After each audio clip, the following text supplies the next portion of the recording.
What's up, Brian Tong here, and welcome to the Apple Bite with your weekly dose for everything good and bad inside the world of Apple. This week, Samsung dropped the Note 7, and the big A has to be a little concerned.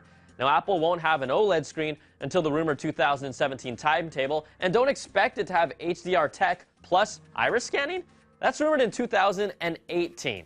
And Samsung knows they're winning.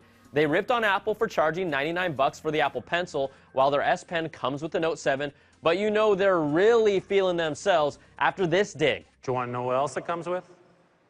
An audio jack. I'm just saying. Ow, it's like, ugh, that actually hurt.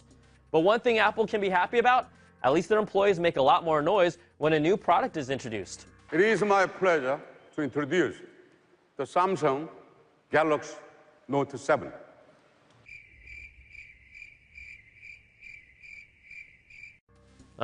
Now, Apple will still sell a gazillion units, but if the rumors are true, there's not a single feature the new iPhones will have that can top what the Note 7 has right now. And that's a sad Apple. Aww.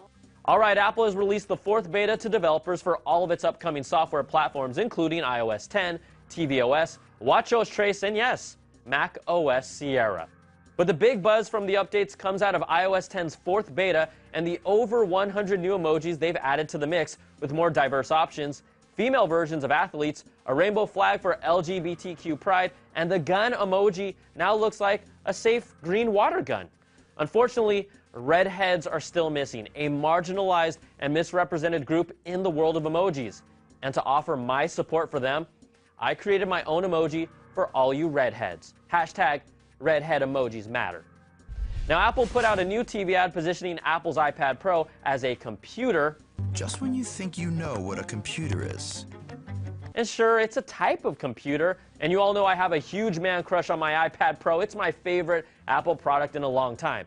But for my use, its keyboard case is junk, and there's no way I'm able to do video editing, script writing, Photoshop, and multitasking on it like I can on my computer. Now, I know there's some of you who just web browse, email, and word process, and you use the iPad, but the Surface Pro is the only tablet that can really replace a computer right now.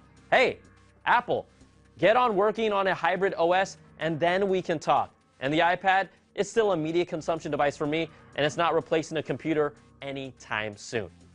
Also, if you've been wondering what's been holding Apple back from getting a TV streaming service, the answer is Apple. The Wall Street Journal details how Apple has come to the table with content providers and TV networks for serious talks on at least 5 different occasions since 2009, and it's been Apple's arrogance and the belief that, hey, we're Apple, that's prevented them from striking deals. It's just what I've suspected. Their hubris and demands aren't reasonable, and the TV industry is doing fine with or without Apple. Now, one account of the many meetings from the Journal described how Apple's Eddie Q arrived to a planned meeting with Time Warner's CEO and others 10 minutes late, wearing jeans and tennis shoes with no socks and a Hawaiian shirt. No socks, people. That sounds more like Eddie P.U. Now, the other execs were all in suits, and TV execs feel Apple has no idea how the industry works, while Eddie P.U. has said the TV industry is overly complicated, which really translates to, they won't do what we want. Now, Sling TV and PlayStation Vue have both figured it out for the past 2 years, but Apple hasn't, and they're in need of another revenue stream. So good luck to you, Apple. Wear socks next time.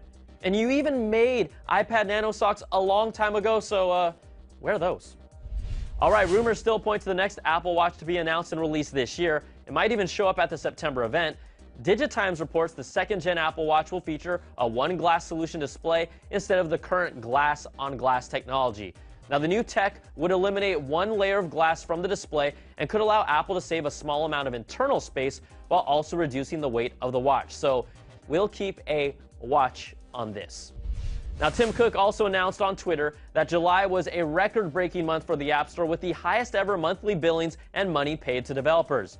It's pretty obvious that's almost exclusively tied to Pokemon Go, or if you're Tim Cook, you pronounce it Pokemon Go, like multiple times during Apple's earnings. Come on, Timmy. It's not even that hard, and you know what? That's a bad apple.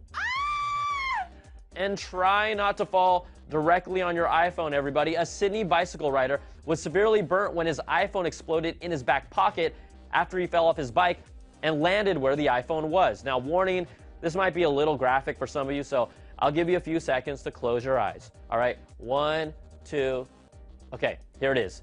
Gareth Clear suffered third-degree burns which required skin grafts. And Apple's not directly to blame, but anyone who gets burnt on their booty by a battery, that's just a bad apple. Now, batteries have been shown to be prone to exploding due to high impacts, and there's nothing he could have done other than getting a better bike. Like, seriously, was he just a bad bike rider, or was it a bad bike? Okay, I'm kidding, but the good thing is that he's okay, and it's just something to be aware of. All right, that's going to do it for this week's show. We didn't have enough time to announce the winner, so the AirView contest is still good for one more week. You can always email us at theapplebite@cnet.com or tweet me at Brian Tong. Thanks so much for watching. We'll catch you all